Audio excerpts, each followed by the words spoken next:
Hello everyone, this is Melitza, and I'm aware it's been a long time, but I wanted to come back and talk a bit about how I use Notion. So first of all, this is not sponsored, obviously.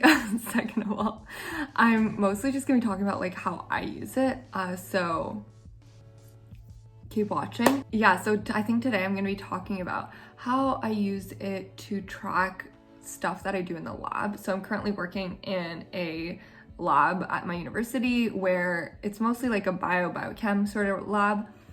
And wow, the number of times I said lab in that sentence. So at the moment I'm reading a bunch of papers, which I'm going to be using to do this thing both for the lab and for some of the summer courses I'm taking. I'm part of this program, which is like a summer research program. And basically one of the tasks that we have is to do an analysis of a paper. I decided to take that and also start building a database for my honors project, which will be in my fourth year, so next year. And to do that, I am using Notion. So first, before we start, I'm gonna admit, at first I hated Notion. I can't believe I'm saying that. But yeah, I tried it, I think once or twice, and it was mostly because some of the YouTubers that I really liked, like Unjaded Jade, and yeah, she was the only one who I saw at the time using it. And then also one of my friends brought it up, and she said like she had seen a bunch of people using it, like a lot of study people. And so I wanted to try it.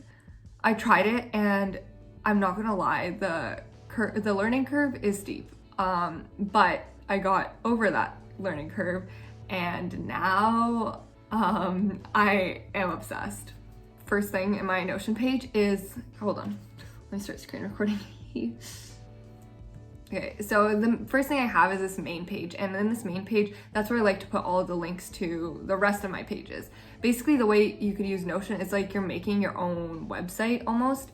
And on this main page, I like to have all of my pages, everything I've ever made, just because it's easier for me to keep track that way, and I can kind of always have this place to come back. So firstly, I have in the top corner, I have made goals. So these two projects that I'm working on and kind of how much I've done.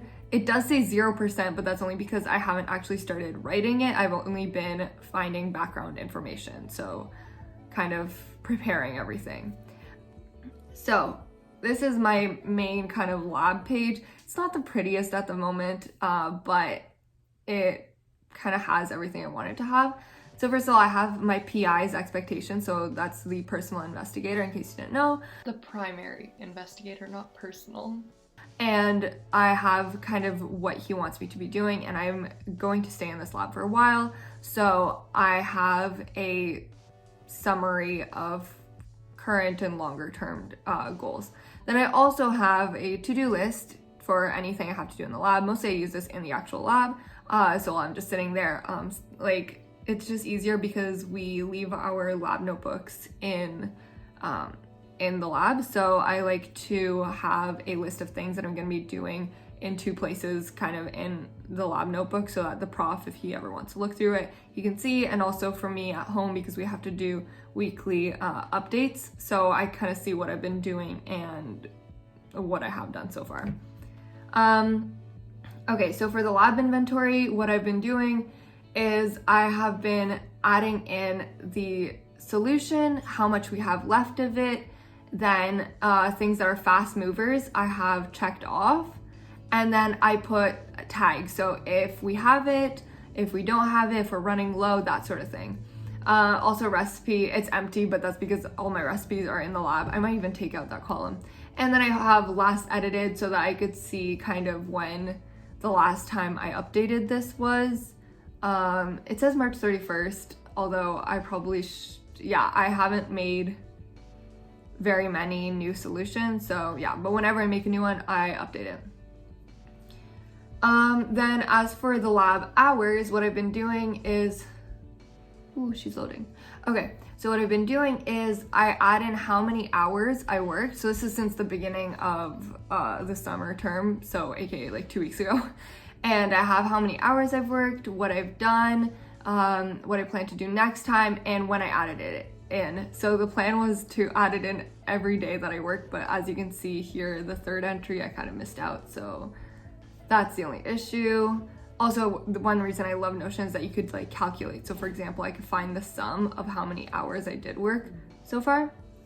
So I also have my honors project, but I'm gonna save that for another video just because I wanna do a more in-depth kind of thing. And I also wanna actually start the honors project so that I can see what works for me, what doesn't work for me. Because right now it's just very like tentative. I don't know if I'm gonna like it or not. So then what else do I have? So I also have like summer lab info. So this is just kind of logistics, like pay and whatever. So I have a page with kind of a plan, more in-depth plan of some of the experiments I'm gonna be doing in the next few weeks. I also started taking this like mini course, which, I mean, it's not like part of the university or anything. It's just like a workshop on the side sort of thing. And I was just taking notes there. If you guys wanna see, I mean, there isn't really much there. And then I also have literature. So this is kind of the most, I guess, the part of my database that I'm most proud of, or most like intense, I don't know, most information. But basically, what I've been doing is it's kind of set up like a lot of citation like managers are, except I'm doing it all in Notion just so I have like all my lab stuff in one place. So before I continue on, I'm gonna be using this also for my honors project. So I've been kind of keeping track of all the papers I've read related to my project and related to other stuff. So like I mentioned, it kind of overlaps with some of the summer classes that I'm doing, and also like it's just good background information for the lab that I'm in. So I have which like project or which thing that the paper applies to that I'm going to be using it for in the first column. Then the next column is the name of the article that I read. I also have tags, so like the keywords, I guess. Then number of citations. I don't have this for most of them, but sometimes when you look up a paper, it says how many citations there are. I might end up doing I might end up doing a video explaining how I actually look for papers, because I think that might be helpful for people. And then for my reference, I haven't actually done any of the references. So what I've been doing is I've been keeping track of the DOI, which is the kind of address, but like specific for scientific papers, if that makes sense. Then the date that I read it on, what type of paper it is. So for this first one, I just wrote no idea. But sometimes they're review papers, sometimes they're primary papers. I will also include that in my video on how to look for papers. Then the year published, so this is super important because you kind of want to see if it's up to date, right?